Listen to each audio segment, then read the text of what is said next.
We have a fabulous speaker here, a fabulous entrepreneur, serial entrepreneur, I may add. Look at some of the brands in Clayton Christopher. So let me just give you a little bit about his bio and his background before we start. Clayton Christopher is the founder and former CEO of Sweet Leaf Tea Company that he started in 1998 with $10,000 in savings and an old delivery van and a recipe of his grandmother's. Sweet Leaf Tea is one of the fastest growing beverage companies in the US with over $60 million in sales and over 100 employees. Nestle purchased Sweet Leaf in June of 2011, a successful exit for Clayton. Clayton is passionate about entrepreneurship and, whoops, we don't need that making a noise, do we? He's passionate about entrepreneurship and loves helping small food and beverage brands grow. So he has a lot of expertise in the consumer product goods area. Clayton is currently co-founder and chairman of Deep Eddy Vodka and co-founder and chairman of Rhythm Superfoods. He also sits on the board of several other food and beverage companies and is a co-founder of the great accelerator we have in town for CPG goods called Incubation Station, which is an accelerator for young brands in the consumer product area. Clayton won the 2006 Ernst & Young Entrepreneur of the Year Award for Central Texas, the 2010 Austin Under 40 Austinite of the Year Award, the Austinite Under 40 Business and Entrepreneurship Award, as well as the Austin Business Journal's Best CEO Award for 2011. He's an active member of the Young Presidents Organization and serves on the advisory boards of Big Brothers Big Sisters of Central Texas, where he has been big to his little Andrew San Miguel for 7 years. Please join me in welcoming Clayton Christopher.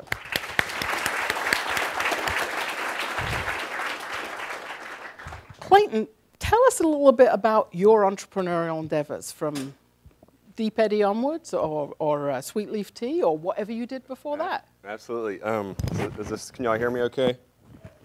So I was trying to ask Laura before I came if I could serve Deep Eddy vodka to everyone, because it always makes me a lot more interesting when people are drinking. But I'm sorry, but they shut us down. Laura wanted to, but I guess the university, it's not allowed. But I did bring some gifts for everyone. So on your way out, we have some little airplane bottles, the minis, and some sunglasses while they last. So they're outside in the lobby for you guys. So yeah, my first entrepreneurial journey was really, I think about it, is not so much, Sweet Leaf was the first company that I started, but I've always had the mentality, even before I could put my finger on it, that the biggest risk in life is not taking risks, is to look back on life and to regret something that I hadn't tried. And where that really started to shape for me in my life was when I left college to go travel around Europe on a bike. And I did that a couple of times, and I'd take a semester off and ride my bike around Europe and come back, work, go to school, do it again. And finally my parents pulled the plug. They weren't even paying for my apartment and food, but they were paying for the school, and they said, if you're serious about this college thing, how about you pay for it the next couple of semesters, and if you pass, we'll pay you back. And so I realized at that point that, there was other things that I wanted to go do. So I'll probably never be asked to speak at UT again after this. No. But so I started selling medical supplies and for a company called Physician Sales and Service. And I did that for about 4 years until I just got really tired of walking into a doctor's office that I had been giving what I thought was awesome service to, and then a competitor would come in and undercut me by 2 or 3% on cost, and all of a sudden they would get the business. So finally one day, light went off. I said, I'm tired of this. This is definitely not my calling in life. At the age of 23, the money was good, but there was no passion in it. So I was really passionate about sailing at the time, so I moved down to the Florida Keys and moved onto a sailboat and became a charter boat captain. Got my captain's license through the Coast Guard, where passion was awesome, but the money was awful. So I called it living large and breaking even. But that's really where I came up with the idea of Sweetleaf, was when I was living on the sailboat down in the Florida Keys. I knew that if I ever wanted to own a boat of the one that I was working on, I was going to have to do a lot more than be captain of a little sailboat. So on a road trip back to Texas, I met a guy named Ronnie Carlton who had a company called Milo's Tea. And I don't know, of those of you here in the audience whose either mother or parents or grandparents ever made like true Southern sweet tea, where there's an art to it. Just a really full flavored tea. My grandmother made awesome tea. And all the bottled iced teas on the market tasted like crap, in my opinion. I mean, the Liptons, the Nestes, Arizonas, they weren't using the same ingredients that my grandmother made to make her tea. They used high fructose corn syrup.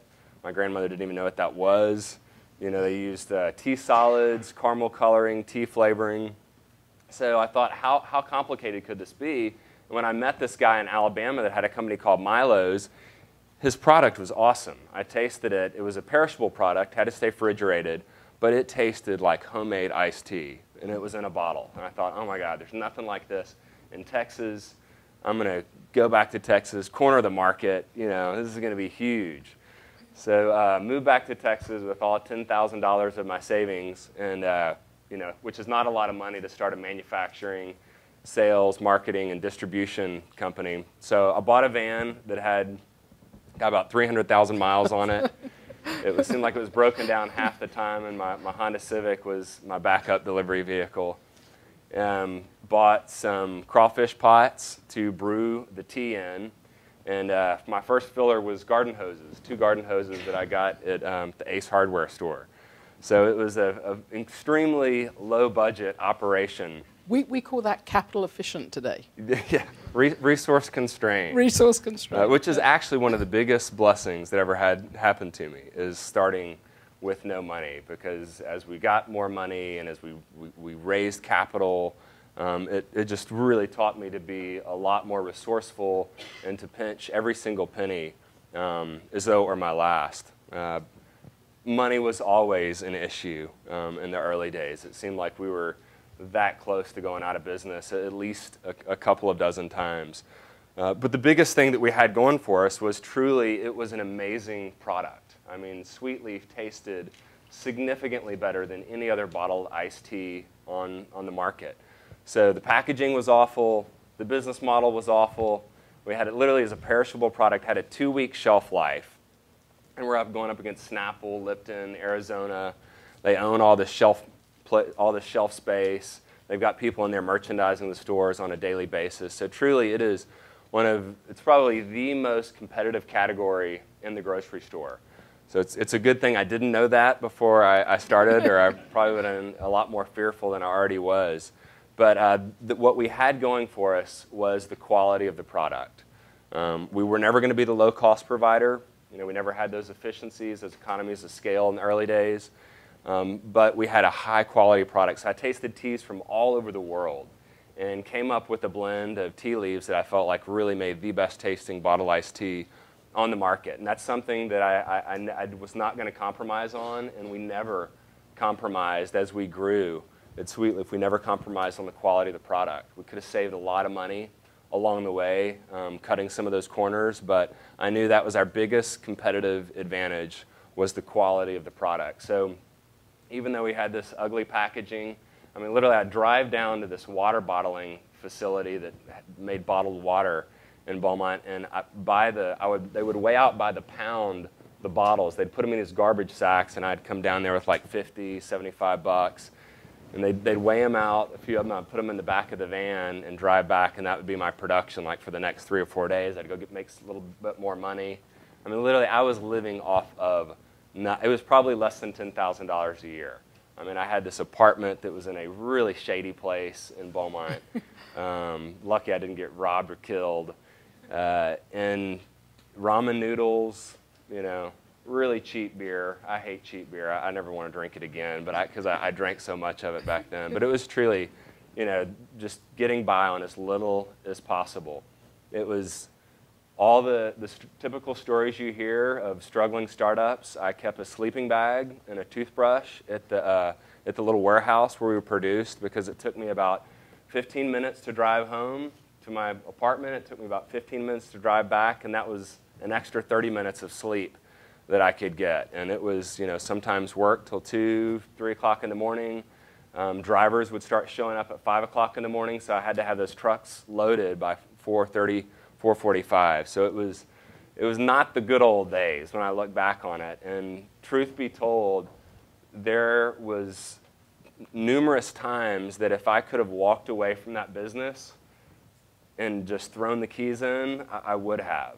I don't say that in a proud way, but there was just some really dark days during those periods. But I had some debt from buying more delivery vehicles and buying some equipment, and I knew that if I walked away, I was going to have to file for Chapter 11, and that was just, or Chapter 7 rather, and that was just a non-starter. So, I just had this mantra of like, never, ever, ever say die. And one of the things I recall that would really keep me going and inspire me when literally I didn't see how, I was like, I don't see how this is going to make it. I see no way out of this. And sure enough, I'd get back late at night from doing deliveries, listen to the recorder, and stores, a few stores were calling in orders, but I can remember every now and then, it seemed like once or twice a week, someone would leave a message saying, "Oh my God, this is the best tasting bottled iced tea I've ever had in my life.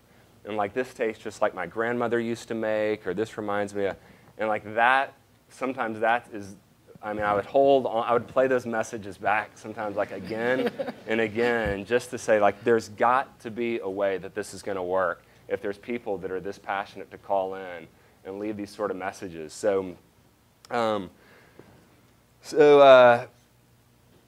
I had to shut the company down. We were about 2.5 years into it. I was distributing other products because I was going to all these convenience stores and grocery stores around Southeast Texas. But as soon as I started to try to expand into Austin, I found that these stores that we were delivering to, they weren't keeping the product cold. And it was a perishable product. It had to stay refrigerated. So literally, we're trying to launch into new markets, and consumers for the first time are tasting sweet leaf tea, and it was spoiled. It would go bad if it didn't stay cold. And one of our strategies was to try to get the product on ice up near the registers to incentivize trial purchase. Because typically, Coke, Pepsi, they owned all the cold box space. So I would either get on the very top or the very bottom. I'd have to dust off the shelf, get the cobwebs out of there. And there's an old saying in the grocery business, it's like, the top and the bottom shelf are where brands go to die. So, you always want to be eye to thigh. That's the coveted real estate.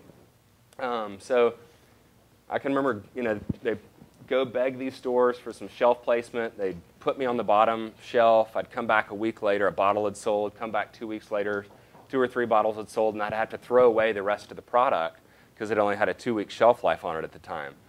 So then I started building these ice down barrels out of wash tubs and talking to store managers into letting me put them up by the cash registers.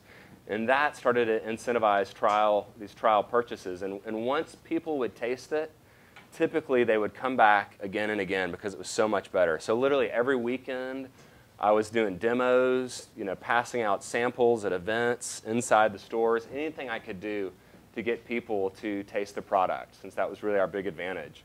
But trying to move into these other markets, it just wasn't working in the business model that we had.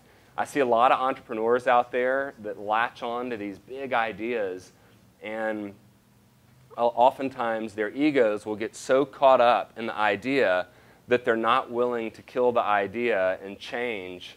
They would rather almost be right than win. Now, they would never admit that, but literally I had to shut Sweet Leaf down. A lot of people don't know that. I had 12 employees at the time. I had to let everyone go. It was extremely humbling, but it was either go out of business or move to a completely different business model, which was go to a shelf-stable product, outsource manufacturing to the manufacturing experts, outsource distribution to beer distributors, to non-alcoholic beverage distributors, people that can really fight for shelf space, not egg or milk distributors, which is really what I was limited to at the time. So it was a really tough decision, but it was the right decision. And my business partner, David Smith, who is my best friend from kindergarten, still my best friend, he joined me about a year and a half after I started the business, and he really encouraged us to make that tough decision, and it made all the difference in the world. After we did that, it allowed us to focus a lot more on sales and marketing. And really, that's where the value creation was, not in the distribution and the manufacturing, because there's people out there that could do that a lot better than we could, that were a lot smarter at it. So change that. A couple of stories I'll tell you, because I think the statute of limitations has passed now, so they can't come back on me. But you know, there's really tough decisions, as many of you know in here. I think there's quite a few business owners, entrepreneurs in here, but there's some really tough decisions you're faced with in the early days of a business, and it's not always black and white what's the right thing to do. Oftentimes, the right thing to do may be, what is it going to take to keep the business alive? And there was a couple of times I was faced with either shutting the business down or making a really tough decision that not necessarily real proud of, but it's absolutely what I had to do at the time. One of those, I can remember I was calling on HEB, and I'd called on them a couple of times. They wanted exorbitant amounts in these slotting fees. They call it extortion. It's a way that the big companies keep the little guys off the shelves as they pay money for the shelf space, and so then the stores start charging the little guys shelf space, and you can't afford to pay. In the case with HEB, it was like 60 or 70 grand to get on their shelves. Well, after calling on them for a few years, finally I'd gotten into all these other stores around them in Texas, and they said, all right, we're going to waive the slotting fees. You know, we just need to make sure you've got $5 million in product liability insurance, and you've got this. And I was like, $5 million in product liability insurance? I've got like 500,000. So I can remember calling my insurance guy, and he told me what the additional premium was going to be. I mean, maybe it was an extra $500 a month, but literally it was $500 a month that I did not have. So like any scrappy entrepreneur, I took that liability insurance, put it through the scanner, got the whiteout in there, added an extra digit onto it, and faxed it back to the buyer at HEB, and then I could afford to pay the product liability insurance a few months later. So literally, we had about, while we were still doing our distribution, before we changed our business model, we had 4 delivery trucks. I had, running around Southeast Texas doing deliveries. And we were faced at a point where it's either let people go and start that downward spiral into going out of business, or pay for vehicle insurance. And that was even a tougher choice than the product liability insurance. So there was about a 5-month period where I had vehicles driving around doing deliveries with like no liability insurance on these vehicles, and no insurance at all, and it was all borrowed money. So there was just there was a number of those situations that I was faced with, and I think before you start a business, it's good to ask yourselves, what would I do in some of those situations?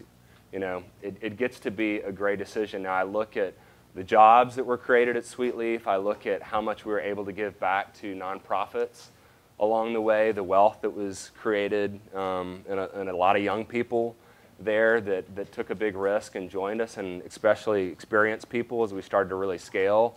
And absolutely feel like it was the right thing to do. But those are some of the decisions that you have to make along the way. When did you know you turned the corner on Sweetleaf, that you were out of the decision-making of, do I spend an extra $500 or not?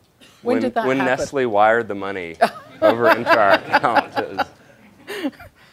So it continued all the way through, even at $60 million of Sweetleaf tea a year? I mean, so one of the key, I would say, milestones along the way was we finally once we moved into this new business model of shelf stable, it was really setting up a platform that was going to allow us to scale nationally, theoretically. Of course, we didn't have anybody on our team that knew how to do that, but we had the product to do that. Our first big customer that we landed was Whole Foods. And I'd been calling on Whole Foods, David and I had, for about a year. And I mean, crickets. We weren't getting a return phone call. We were getting just no return emails from the buyer. And finally, after literally a year of calling on them, we got a postcard in the mail. And I swear the buyer, Scott Price, he's a friend of mine now, but I think he had like a stack of these in his desk, all pre-printed, and it said, "Thank you, we are," and in this line it said, "not interested in your products at this time." So David comes in and he's holding this postcard and he's just like, "Oh, they turned us down, after a year of, they turned us down." Like, "David, they're talking to us. They know we're alive." I'm like, finally, it's like, our foot's in the door. So about, the eternal optimist in me. Yes.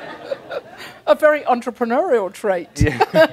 So even though he said no, we found Whole Foods at that time. They owned their own distribution company. And we found a way to get coffee with the president of the distributor there. And through kind of the back door, Sean Bradley, he was able to get us into Whole Foods, into their Southwest division. And we knew that was our big break at Whole Foods. So literally every day, those stores around Texas, we were in those stores every single day, fighting for shelf space, doing demos, moving tags of competitors, sometimes losing them off the shelf so they wouldn't get reordered for a while, and just doing everything we could to make sure our sales were really strong. And the success that we had in the Southwest division, after about 6 months, we became the #1 selling tea in that division of Whole Foods. And after a year, we were #1 by such a long shot that we were more than any other #1 player in any other region of Whole Foods. That really got us throughout all of Whole Foods, and the success that we experienced there began to really open the door in a lot of other accounts around the country. Had a lot of help along the way. We raised a lot of money, raised it from angels, VCs, private equity, anybody with a heartbeat. That was. I probably raised about twice as much money as we needed to raise. All said, it was about 19, 20 million in growth capital. We had a little more that came in. Some people took some money off the table along the way, but a lot of growth capital to grow that company. It was probably double what if I was doing it over again. We could probably have the same result sooner with about half the amount of capital. And it was just, the University of Hard Knocks. It's an expensive education. I'd say one of the things that would have kept me from getting diluted as much as I did along the way and from spending all that money was I wish I would have hired smarter people a lot sooner. I used to think early on that I couldn't afford to hire the best and the brightest, and I think it was also part intimidation on my part of being surrounded by people smarter than me when I didn't even have a college degree. Now I absolutely know that I can't not afford to hire the best and the brightest. And so I try to live that now in the businesses that I'm involved in. And at Deep Eddy, literally from day one, we hired a VP of sales that was over the spirits division for Texas for Republic, the largest liquor distributor in Texas. And it just made a huge difference. We had a yes from every retailer in Texas before we ever produced our first bottle. And it's fun being on a management team where every single person in that room is much smarter than me in their respective department. So that's something that's changed dramatically. And I wish I had learned that sooner, but oftentimes there's just no other way of learning other than experience.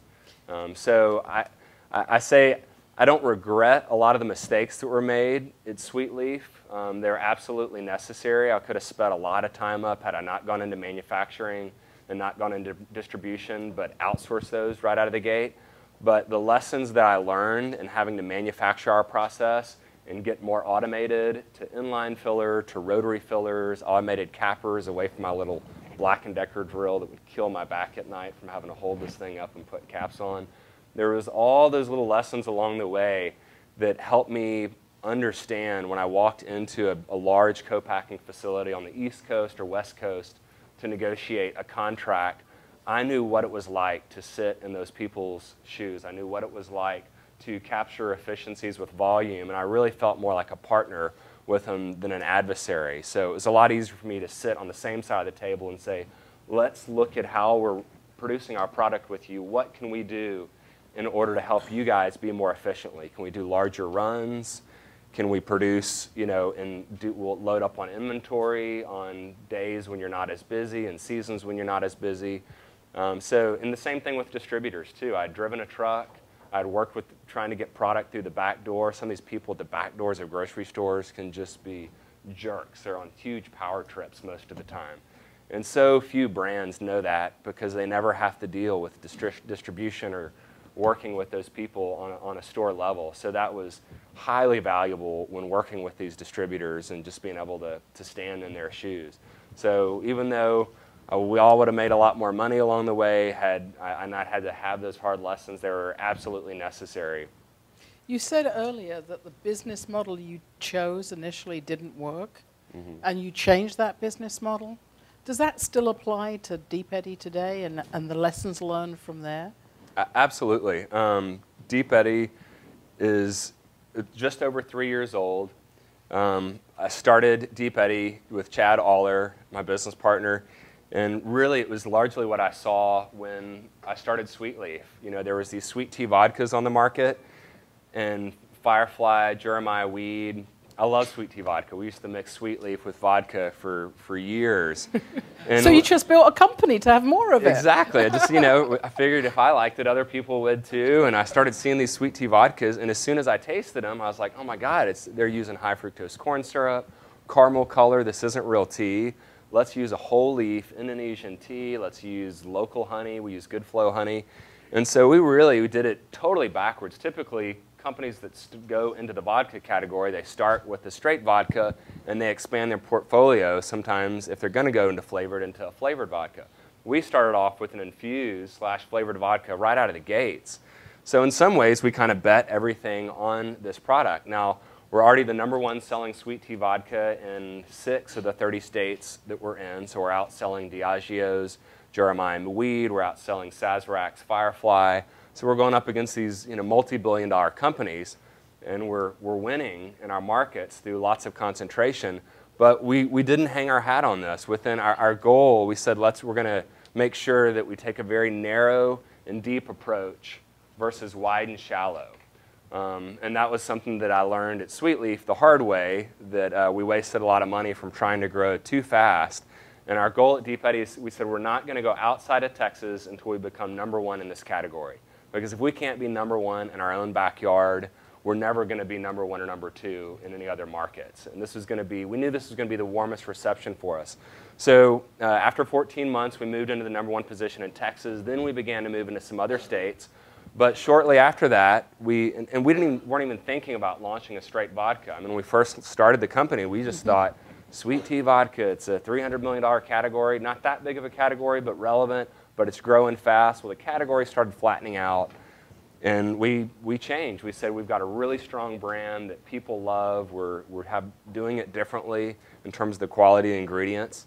So let's go into straight vodka. Instead of a $300 million category, we're now going into a $22 billion category.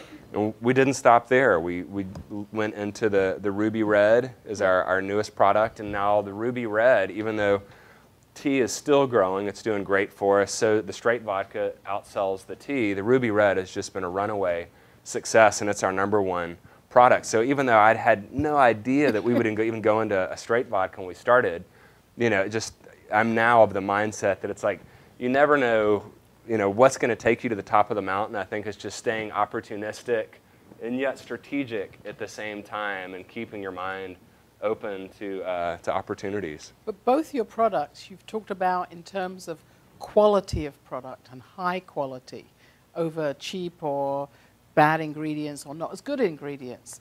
Is that a key factor for you, that your products you develop have to be in the food and beverage business? Good products, high quality products? Yeah, absolutely. I mean, especially in food and beverage, and even with a lot of consumer products. I mean, anybody that starts a business, you're going into competition. Any entrepreneur, I mean, you're going to be resource constrained, underfunded. You're going up against it's always going to be a David and Goliath story. So, I don't know how to do it unless you carve out a niche, and especially in food and beverage, that niche, I feel like, has to be higher quality. There's certainly other attributes around sourcing local, around organic, that can be very helpful, but just consumers vote with their palate.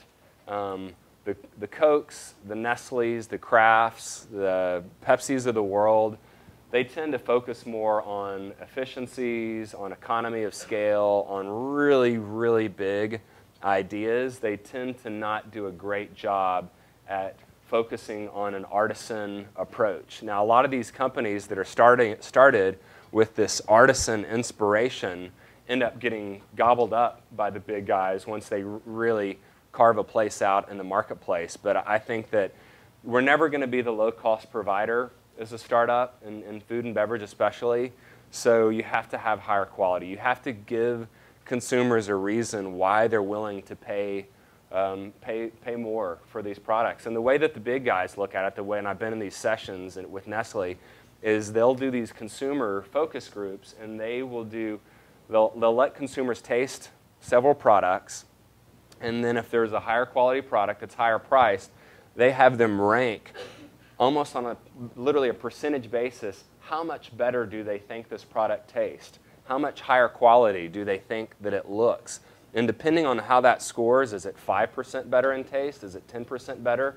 That really should dictate the price that it's going to be above the competition. So we're going to have to be higher in price. So I think quality is the only way to do that.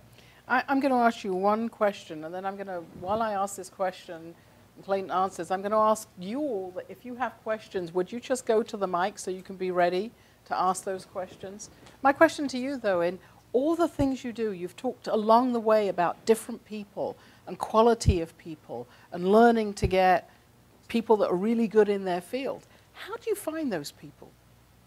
How did you find them for Deep Eddy? Well, free vodka is a huge attractor. When we encourage people to drink on the job, we encourage. And all kidding. This is an educational video. I'd say a big part is this goes back to having a wonderful culture, and I don't think that's something that you beat your chest about. And really, it's really living the company values, and to do that, I think you need to figure out what it is that you stand for early on. Way too often, I see with companies, startups especially, that they think that figuring out their purpose, what it is, and why do we do that, and why is that important, and why is that important. Figuring out what is their purpose and what are their values. What's their North Star that's going to keep them uncompromising, that's going to keep them from being able to say no, to honor their yeses. If you don't know what your values are as a person or as a company, you're likely to fall for anything and make compromises, like using high fructose corn syrup instead of organic honey, like using caramel coloring and tea flavoring instead of whole leaf tea. So we figure out our values from an early stage. We figure out what it is we're doing and why we're doing that. And then we hire people that believe in those same values, that share that same passion. I really feel like that, more than ping pong, more than happy hours, more than lunches being catered, that really creates, in my opinion, a wonderful, passionate culture in a company, is hiring like-minded people that share your values. That's great. Thank you. Do we have any questions? I have 1,000 of them, so does anyone, please? Hello. I'm an undergraduate student, and I have a question about when you started your product at the very beginning. How did you know where to get? Did you buy your honey in big bulk? When you say organic, or where would you get your ingredients from? Yeah, in the early days, I definitely didn't go buy them at retail, like at a store. I went straight to the source, but I would buy, the smallest quantity possible. Cash is so tough. There was definitely some times early on when I first started where I probably bought too much product and tied up inventory for too long a period of time. But it's really trying to weigh out what's that quantity I can buy that's going to get me the absolute best price, but yet not buy a year's supply of some raw material when I really need to turn that inventory into cash. So it's finding kind of a healthy balance between those two. But in shopping around, I mean, I'd always try to get more than one bid, which is tough sometimes with custom teas. I found this blend of tea that I really just wanted to get it from these two tea estates. So it doesn't give you a lot of negotiating power when you have to have that one product, but the person that you're negotiating with on the other end of the line doesn't necessarily know that. And I always thought too in negotiations, and I certainly believe in this today, is it has to be a win-win. It should never be a win-lose. And I mean, I look at it as let's have fun, and the more that I can get that other person to buy into my vision of what I'm wanting to accomplish, and to try to help them feel like a partner in it, I've just found that helps in helping them help me with getting a lower price. And what can I do to help them so that they can get a lower price? Is it putting their logo? I mean, sometimes we would have their logo on our package. Sometimes we put their logo on their website in order to get a lower price. So it's really saying, well, how can I help you?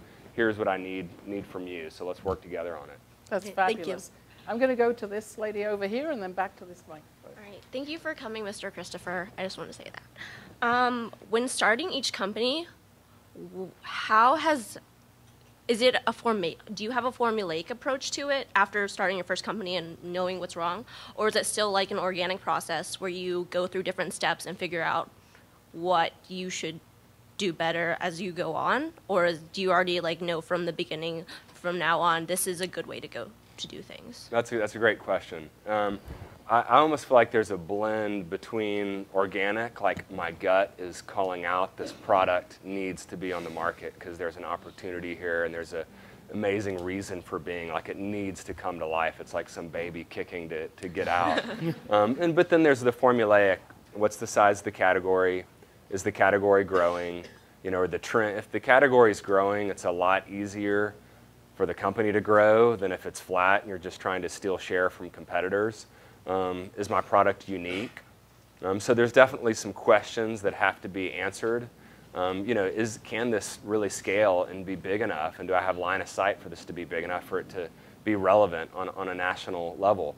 Outside of that, I would say there's definitely a formulaic approach into getting the right talent on board at the right time, making sure that the right capital comes in at the right time, not too much early on to protect yourself from dilution, but enough to make sure that we can be aggressive, make the right decisions, put enough marketing behind the products. Because I'm in consumer products, I'm definitely in the marketing game, and as some of y'all may have seen from Deep Eddy, we're pretty aggressive with our marketing. Once we start to get distribution in a market, we push on the gas pedal really hard to get the word out there. So that's something I was probably a lot more timid to do at Sweet Leaf, but with Deep Eddy, we're definitely getting a lot more aggressive about marketing. So it's kind of a blend between organic in some ways. Like I'm never going to create a product just because I think I can make a lot of money off this. There has to be ruby red. Like all the flavored vodkas on the market, they're all clear. Mother Nature doesn't make clear juice. I mean, WTF.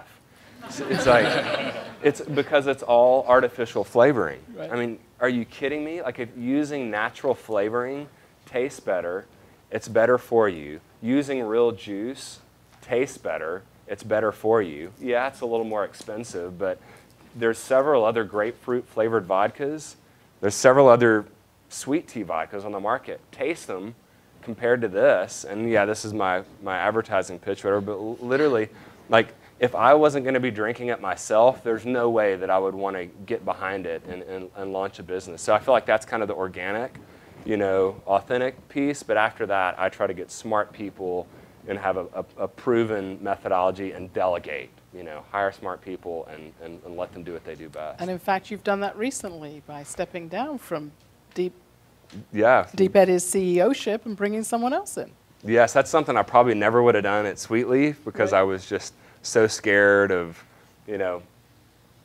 giving up that much control. And, I would have told anybody that I wanted to get to the top of the mountain versus be right. But a lot of my actions in the early days at Sweet Leaf really were showing that my ego was really involved there, and it held the company back. And at Deep Eddy, that was a very, after selling Sweet Leaf, it was a very therapeutic process, and it was painful in a lot of ways, you know, kind of letting that company go because my personality was so tied up in it. I mean, all the sayings under the caps, literally those were like my grandmother's sayings, so I had a lot of myself in there. But I kind of stopped taking myself near as seriously after Sweet Leaf, and that was really freeing. I found that like not taking myself so seriously has really allowed me to operate a lot less from a place of fear in business, which is so powerful. I mean, you think about whatever we're doing, most people, unless you're performing heart surgery or brain surgery, our businesses, nobody's going to die.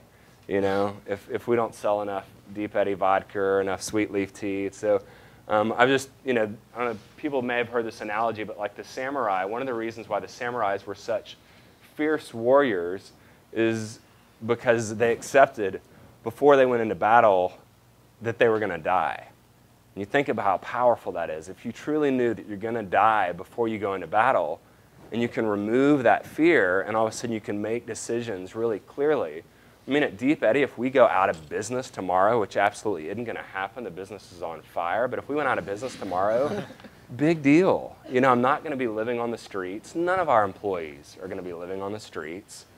And, you know, so I just stopped taking myself so seriously, and I've found since then, it's really allowed me to make a lot smarter decisions as a business owner. And one of those was I hired a CEO about 2.5 months ago, and I wasn't planning on hiring a CEO. I figured once we got to about 35, 45 million in revenue, that would be time to bring somebody in that could take it to 100 plus in revenue, when it was going to be more about systems and scaling, because that's not what I like to do. I like kind of more the creative piece, but I know that's important. But I met a guy in California that I wanted to bring on as a consultant that was kind of in between jobs. And within 2 hours of meeting him, I was like, you need to move your wife and kids to Austin, and you need to take over my job and come run this company. And if you don't, you're going to regret it. And so he's not regretting it. He's not regretting it. And he is absolutely the right guy for the job. There's no way I would have been able to do that 4 or 5 years ago. I think I would have been way too scared to give up that much control. But it's absolutely been the best decision we've made. Lessons learned pay off. Next question. Thanks so much for being here. So I'm sure many of us have noticed that the words Austin, Texas are on the labels of your products. How did that start, and how much is it meant to the Sweet Leaf and the Deep Eddy brands? That's a great question, because I don't know how much that really resonates with people outside of Austin. I know that Austin is a brand that's bigger than Texas, and I think some of it may be that I'm just really proud to be from Austin and to be an influencer in consumer products here and helping create a community here that is going to foster more companies in food and beverage to start. So I'm just, I feel a lot of pride in being able to put produced and manufactured in Austin. I mean, I'd say Austin is like the Switzerland of Texas, So we haven't done any consumer research to actually see in other states, but how that resonates with consumers. But we're real proud of it, and so I think that there's something that's just part of the DNA of our culture. It kind of comes back to the values, being proud where we're from, of being proud of the city. Such a wonderful city, and as Nick was saying, I mean, and Laura, people in Austin are so open to helping each other. I had a lot of help along the way, and I wouldn't be sitting here if I wouldn't have had help along the way. And I think I would have had a lot tougher time getting some of that help from mentors and that advice had I stayed in Beaumont, or had I lived in perhaps Houston or Dallas or New York. In Austin, it's just been, it's amazing the people that you can get in front of. I mean, I probably have at least 1 or 2 coffees a week with people that are just looking for advice on their business. Now, I have to say no a lot, and that's one of the reasons why we started Incubation Station, was to give people that are in consumer product goods a place where they can go to get that advice. But Austin's just wonderful, so I want to put it on any label of product that I get involved with. Great value statement. Next question. So I'd like to introduce myself first. So my name is James, and we started this company about 3 years ago called Brain Juice, and everything kind of got started after I almost died and went to the hospital from like Red Bull and study drugs and things like that. So we started, we wanted a healthy alternative to study drugs and Red Bull and all that stuff. And we've kind of made it out of the initial phase of like beating doors down and harassing people. And can you paraphrase what happened between kind of getting into Whole Foods and getting your first round of distribution and then ultimately getting acquired by Nestle? Kind of what happened there? By the way, I love the change you made to your packaging.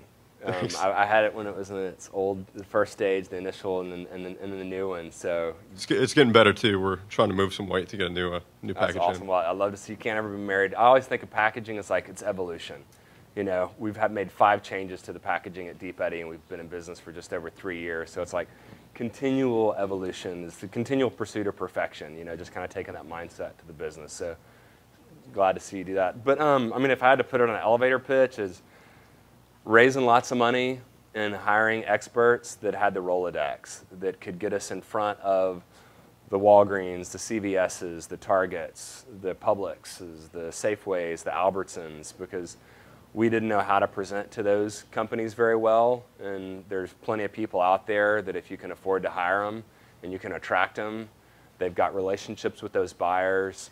We had to give up, you know, we had created stock option plan for the company. We had about 15% of the company that we gave to employees in order to attract those caliber of people. So and to put it in perspective, in 3 years at Deep Eddy, we're at the same revenue level that took us 11 years to get to at Sweet Leaf Tea. And it was because we didn't really start to grow until we started hiring people that, one, they fit our culture, but they absolutely had those sort of connections and knew how to play that chessboard. Awesome. Thanks. Thank you. Next question. Kind of like some of the other people here tonight have said, I want to thank you for your time and coming here. I think your time is your most valuable asset, so definitely appreciate you spending that with us.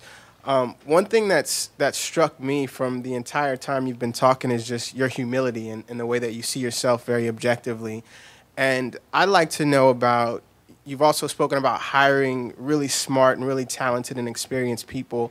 How do you manage and lead a team that may be more experienced and more knowledgeable than yourself in a line of business?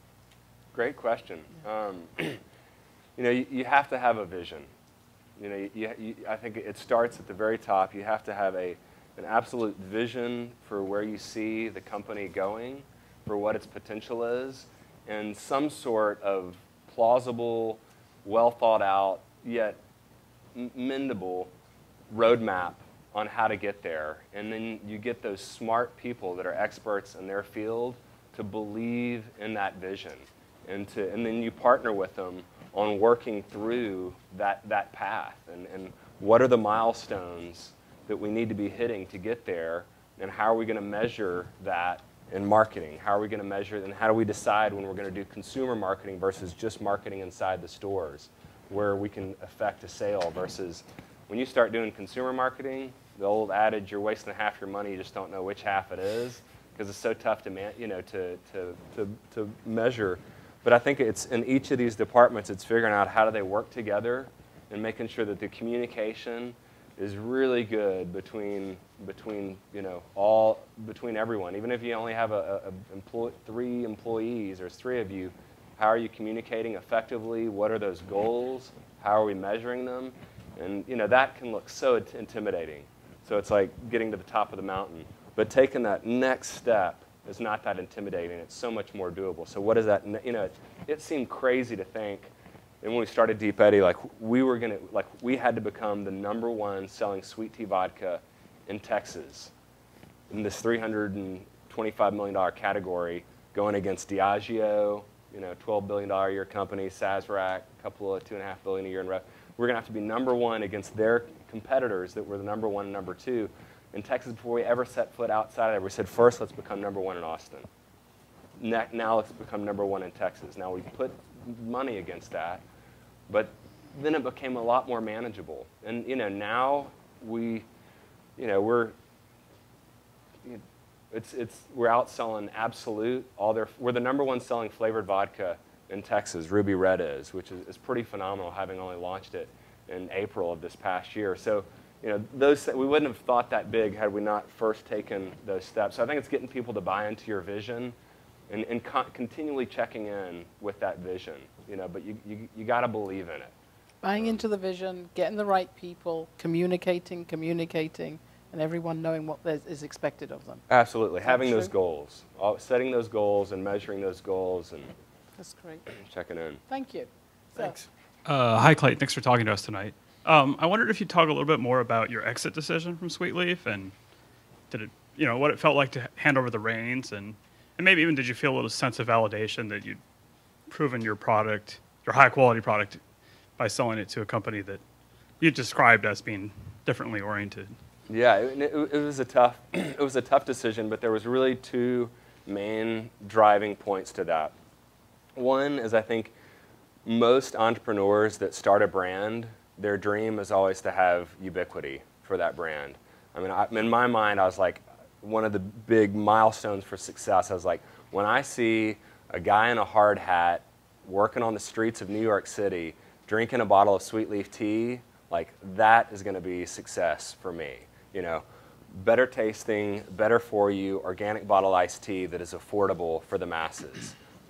So really an affordable. So that was one thing that I really wanted, was ubiquity for the brand, and we had taken it, I would say, not as far as we could take it, but we were going to be able to take that product, that brand, so much further by partnering with a company that had owned tons of real estates and stores all over the world. So it was the dream of ubiquity for this brand, of really having a better tasting, better for, people can say sell out all day long, totally fine with that. There's so many more people now that have access to a better tasting, better for you organic iced tea that wouldn't have had access to it before. Honest Tea, another company, a fierce competitor that we're competitive with in the natural food space, sold to Coke. Have a ton of respect for those guys, and they did it for the exact same reason, and have really helped influence Coke in a lot of ways of having more sustainable initiatives. And we worked with Nestle in the same way. So ubiquity. And the other thing that I raised money from a pretty early stage. I mean, at about year 3, and we had the company for 14 years before we sold. I raised money from outsiders, and they took such a risk on us. I mean, we didn't know what the hell we were doing. Yeah, I mean, I knew how to fill bottles with garden hoses at the time, but I mean, the money that they invested in us was so high risk, and I felt such, and even now, when I have investors at Rhythm Superfoods, I have investors at Deep Eddy, I feel more of a loyalty to them, almost more than I do our own employees, because without them, the dream can never come to fruition. Without them, we would be one little mom and pop, and it would be me distilling on the weekends and driving the truck around and delivering Deep Eddy vodka. But because we have them, we can scale a lot more faster and have, I mean, these are category killers. These flavors are so much better. Literally, it's, they're going to allow us, instead of just getting knocked off by one of the big guys, to really go out there and establish ourselves. So it was showing, having a path to liquidity for our investors, the people that believed in us really early on, and creating a product that was really going to be relevant on a national scale. And, so those were the two things that really drove it. Thanks. So the dream of meeting the mountain. I'm going to ask this question, and then that will be the last one. Well, to piggyback on the question I was going to ask you, were you concerned about Nestle changing your recipe? Or was that written into your contract? God, this was so, I think there's a couple of folks in here from the Daily Texan, and right when we announced the sale, I did an interview with them, and this is hilarious. This is the first time I've ever had to go to the PR training for like 3 days. So I was getting interviewed by the Daily Texan, and I forgot the reporter, but she was great. I think she was in grad school. I mean, she was a bulldog. And she asked me, she said, well, are you worried about Nestle changing the recipe, after now that they bought the company? I said, no way. This is like the whole reason that they bought the company is because we taste so much better, because we've got this custom blend of tea leaves and the special way that we brew it. Like, but what if they change the recipe, and what are you going to do? What if they change the recipe and you drive the company into the ground? And they're like, that'll never happen. We went back and forth, and she just stayed on it. I mean, great line. I was like, if they change the recipe and drive the company to the ground, we'll buy the company back and like, you know, or we'll start a competitor or something. Literally, that was like the headline on the deal. I mean, we get a call from the CEO of Nestle Water the next day. He's like, what the hell are you doing? I was like, oh God.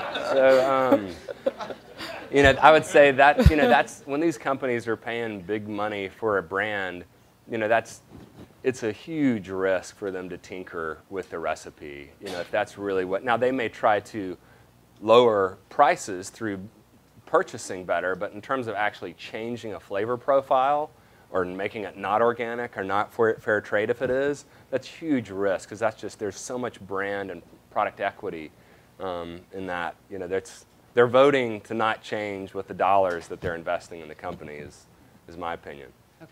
Great, thank you. And the last question. I just wanted to thank you for your time again as well. You kind of touched on this last question, kind of touched on what I was going to ask about handing over Nestle and how you'd manage that. But I kind of wanted to ask you a little bit more about the Rhythm Foods and why you decided to do that instead after vodka and tea. Yeah, Rhythm Foods is a combination of a couple of things. So there was there's a huge trend right now, and I felt like I saw this. I felt like there was an opportunity, but not many people were doing it very well. But there was a little company here in town, Daily Juice, that they have the juice bars. They were creating a product that was a dehydrated raw kale, and it was delicious. And I just felt like there's this huge trend toward taking snacking away from center store, where it's not very healthy. You know, fried potatoes, baked potatoes, you know, what, health neutral versus good for you, and taking that and moving it to the outer store, moving it to the produce aisle. So I see a huge trend, and it's happening, and taking consumers are more and more going to start looking toward how can I go from snacking being bad for me to where we kind of are right now as snacking being neutral in health to actually being able to have snacking being good for me. And kale is the most nutritionally dense vegetable on the planet. And there was Keith Warr was one of the founders of Daily Juice, was making kale chips. They were in a Ziploc bag, hand-printed labels. They were in about 3 stores here in town. The price was astronomical. It was like $10 for a little bag of kale. I mean, it was like, you know, high-priced marijuana or something. I was like, but it was moving. It was selling. I was like, this, you know, here it is, $10 a bag. It's horrible packaging. He has no idea what he's doing, but the product's still selling, and it's kind of on this trend. And so I'd been mentoring Keith for a while. I was like, Keith, you know, he was wanting me to get more involved. I was like, I want to get involved, but if I'm going to put money in this thing and get more involved, you're going to need to bring in a CEO, you know, or you're going to need to bring in at least somebody to help you really co-lead this. And that scared the hell out of him.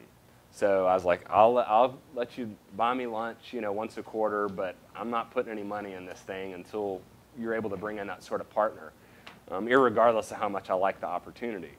And so finally, a year later, he came to me and said, I'm willing to go there. And it just so happened that a good friend of mine, Scott Jensen, who is one of the co-founders of Stubbs Barbecue and was CEO there, had just sold part of Stubbs to a much larger food company and was looking for a new opportunity. So it was just awesome that I was able to take Scott, introduced him to this opportunity. Scott got excited about it.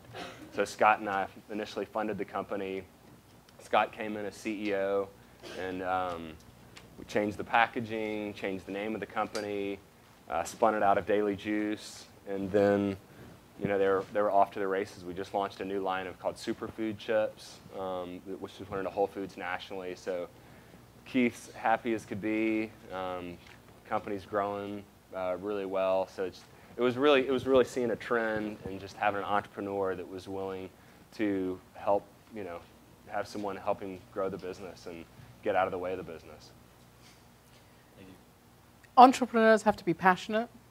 Entrepreneurs see trends other people don't see. Entrepreneurs get great people around them. I think you can see we have a really great entrepreneur here tonight. Please join me in thanking Clayton Christopher. Thank you.